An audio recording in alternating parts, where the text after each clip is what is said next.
Now, what I'd like to talk about is what I call the 10 most dangerous things people say about stocks. Here's a good one.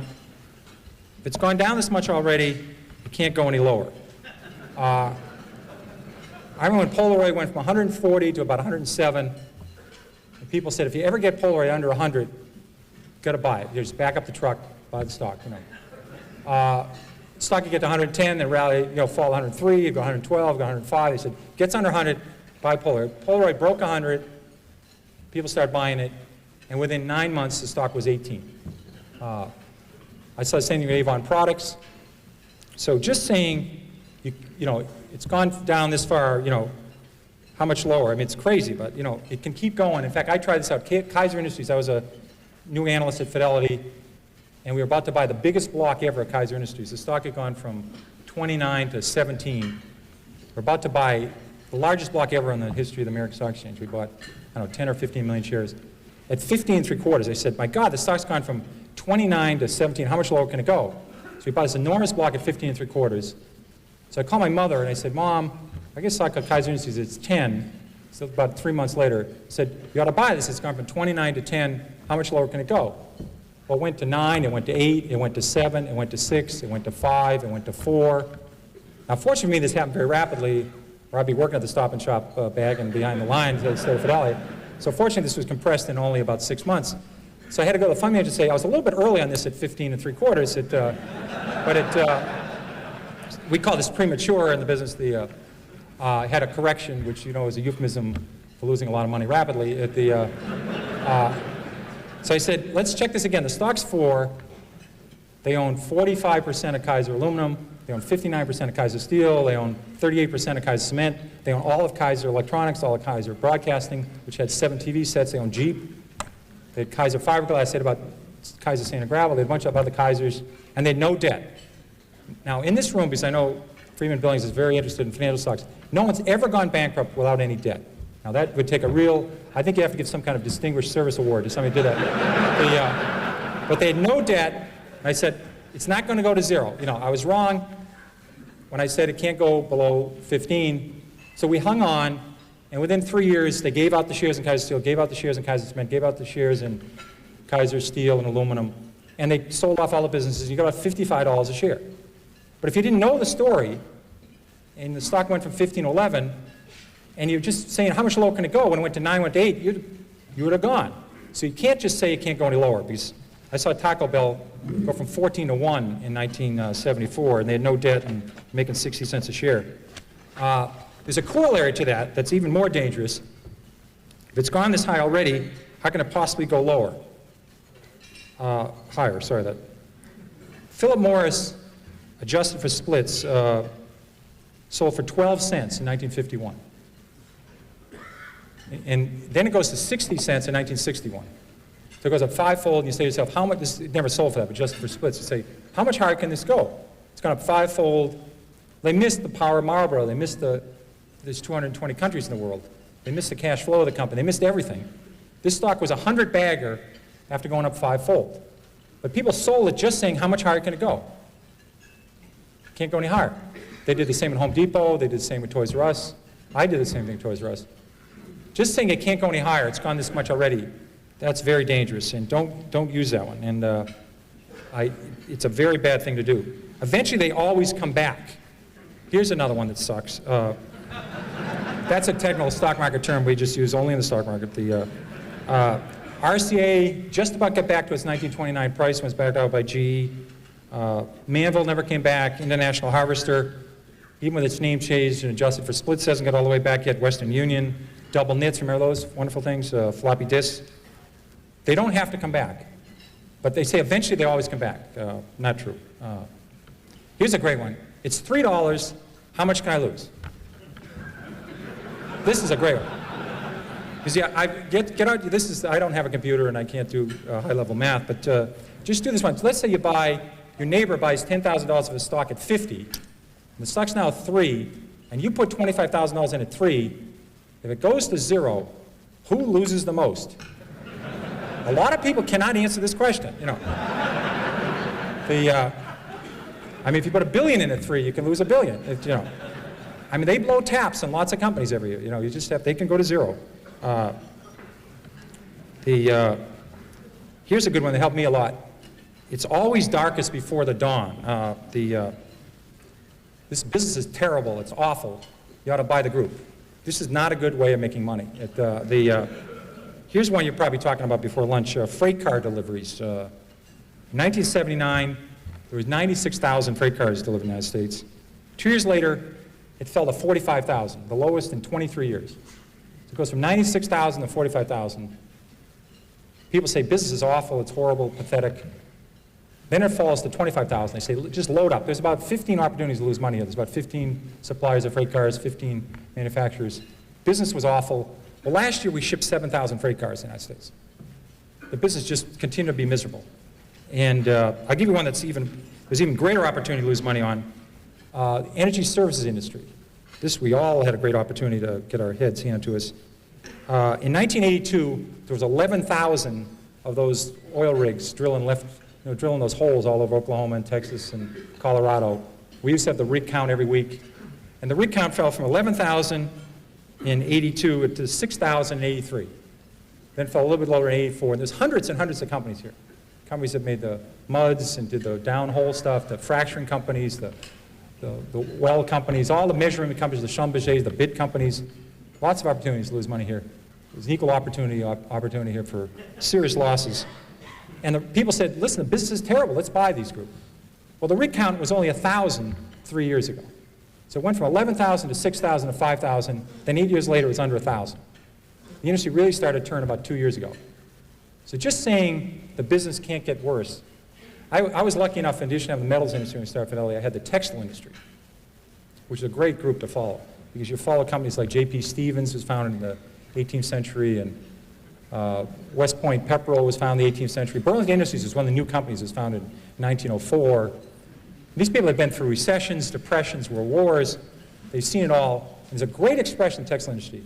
It's always darkest before pitch black. Now that's a good one to remember, because when business is terrible, it can get considerably terrible. It can get terrible to the power of 6. And I love those numbers on freight car deliveries. You ever watch, I love the show Jeopardy. You ever watch Jeopardy and people come out?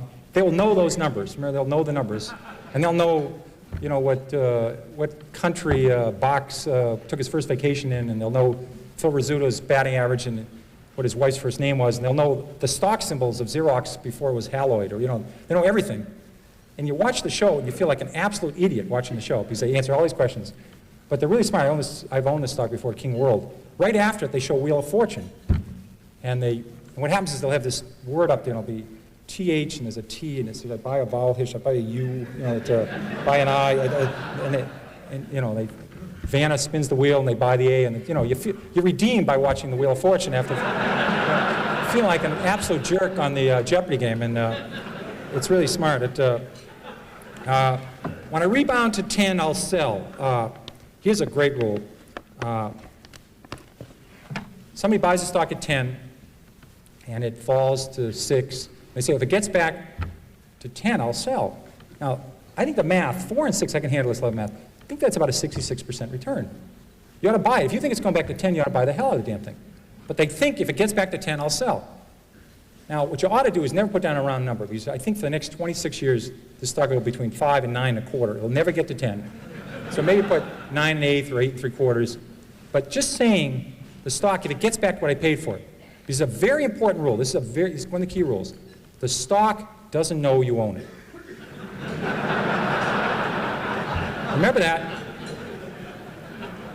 You could be a miserable person. You could have, you know, never helped anybody, never done anything right, had 67 spouses, never done anything right. If you own Coca-Cola the last 50 years, it's gone up 300-fold. You could be the greatest human in the world, help Special Olympics, help the mentally challenged, help poor people, help AIDS people. If you own Bethlehem Steel, it's lower than it was 30 years ago. It's not your fault. Don't take this personal, you know. But people treat stocks sometimes like their grandchildren or a puppy. I mean, they think the stock knows who you are. You know, it's, you know, it doesn't work that way. What may worry? I own conservative stocks. I don't have to worry. I own conservative stocks. I remember when Con Ed fell 80%, then tripled. Public Service Indiana went down 90%. Gulf States Utilities, Long Island Lighting. This may be an oxymoron. We had Quality Texas Banks that went to zero. We had Quality New England Banks that went to zero. These were companies that have been around for 150 years, 120 years. Saying I own conservative stocks, I don't have to worry. I've seen a lot of people that inherit a stock from somebody.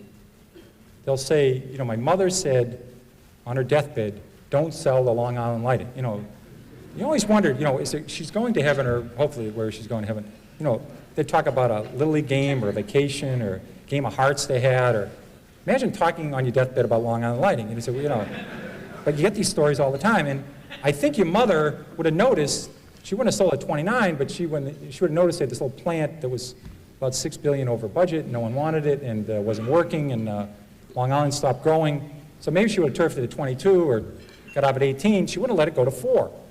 You know, so just because you inherit some stock and it's so-called conservative, like Eastman Kodak fell 75%, IBM fell 75%, don't tell anybody you own a conservative stock. Companies are very dynamic. I don't buy that argument. Here's a very dangerous one. Look at all the money I've lost. I didn't buy it. People do this all the time. They say, I didn't own Blockbuster, I didn't own Home Depot, I didn't own Toys R Us.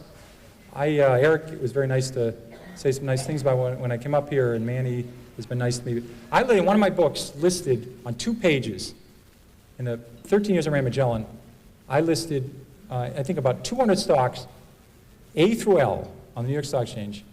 They went up tenfold or more that I didn't own while I ran Magellan. I had owned lots of stocks. I listed 200 stocks A through L. I stopped at the letter L, and I didn't own any of these shares. They went up tenfold or more, and I was able to do okay with Magellan. And people worry all the time about missing Microsoft, missing Western Digital, missing United Airlines. They spend all their time worrying about stocks they miss. You cannot lose money in a stock you don't own. That's a very important. The only way to lose money is buy a stock, have it go down, and sell it. That's the only way. And I swear that people, their spouse has to cut out the newspaper in the morning, cut out the C's, and the person will look at the M's. Oh my God, Microsoft's up 3. You know, I was going to buy 1,000 shares of Microsoft. I lost 3,000 of Microsoft last night while I was sleeping. You know, I was going to buy 7,000 shares of National Semiconductor at 10. It's now 17. I just lost $49,000 on National Semiconductor. They do this all the time. They have to cut holes. Thank God Blockbuster finally went away, because that was early in the alphabet. People would always be looking how much they lost on Blockbuster. I missed that one. I'll catch the next one. That usually does not work. Toys R Us, there was a lot of copycats of Toys R Us. There was Child World, there was Lionel, there was copycats of Home Depot. Buying the next of something usually doesn't work. It's very bad. It's like buying on dips. I think it's always better to buy from dips. I always thought it was a better rule than buy on dips. You may have to explain this to some other people. This is another technical term you may have to explain after hours what a dip is. They usually refer to as plurals, dips. I never heard dip. You know, he's a dip, she's a dip. They usually only the plural tense for it. And it's a gender non-specific. It's usually plural. Dip is never used. Stock has gone up, I must be right. Stock has gone down, I must be wrong. I'm convinced that people do this all the time. They buy stock at 10, they buy a little bit of it, it goes to 13. They now say they don't know anything more about it than they knew when they bought it at 10. They have no idea what this company does, but it's gone to 13. Now they take a second mortgage in their house and buy it at 13. The best thing that could happen for us is to stock go directly from 10 to 4 for these folks. You know. It's going to go to 4 eventually, but it goes to 13 in the middle. They're convinced now, they bought 100 shares at 10, now they buy 20,000 at 13. And all the fact is the stock went from 10 to 13 is it went up. The average movement of a stock on the New York Stock Exchange this century, between its high and its low, has been 50%. The average stock on the New York Stock Exchange. That means the stock started the year 20, sometime during the year sold 16, sometime during the year sold at 24, might have finished the year 21, might have finished the year 19. The average range of a stock on the New York Stock Exchange is 50% in 12 months, between its high and its low. So stocks go up and down a lot within a year. And say this stock is going up means you're right, doesn't mean a damn thing. So don't buy often on that one. That is not a good one. Avoid long shots. These are the companies that, we have this very technical term for this called whisper stocks. Everybody familiar with whisper stocks? They're great. Somebody will call you up and they'll say, Hi, Pierre, how's Carolyn's? How's Beth doing? How's Annie? How's Mary? Have you played any golf? And then they'll say, I want to talk to you about international blivet. And the next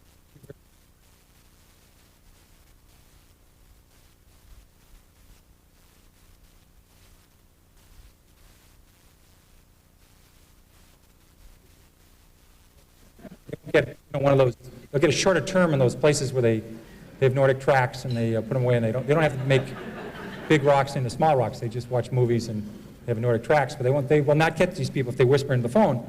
And these are always these long shots. These are the stocks that are going to grow hair and make your kid have better spelling and your breath's going to improve and you won't have to iron your pants. It's one of those stocks and they always do everything for you. But they're missing, they don't have any sales yet. That's the missing element to the story. The story is sensational. There's no profits here, no sales yet, but my God, if this works, it's going to be the next Xerox, and it's going to help Murr and space and everything. It's a very, very good deal. Now, this is not a long shot. This is a no shot. You have to separate these out. I've tried 30 of these. I have never broken even on a long shot. Never. I've made 25, 30 times my money on some stocks. I never thought about Sallie Mae or MBIA or Fannie Mae or some of the banks or Stop and Shop. I'd make 20 times the money, 30 times the money. I had no idea. I thought the stocks were going north. I had no idea. You look back 10 years later, you say, my God, I made a lot of money in this thing. The ones I went into thinking I could make 4 times my money, I've never broken even. So don't do the long shot, guys. They don't work. They simply don't work.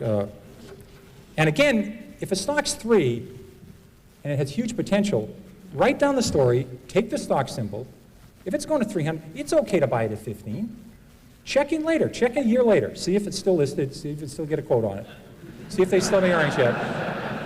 But if it's going, write the story down. Some of these work. I haven't heard yet, but maybe they will work. But it's worth tuning in 6 months later.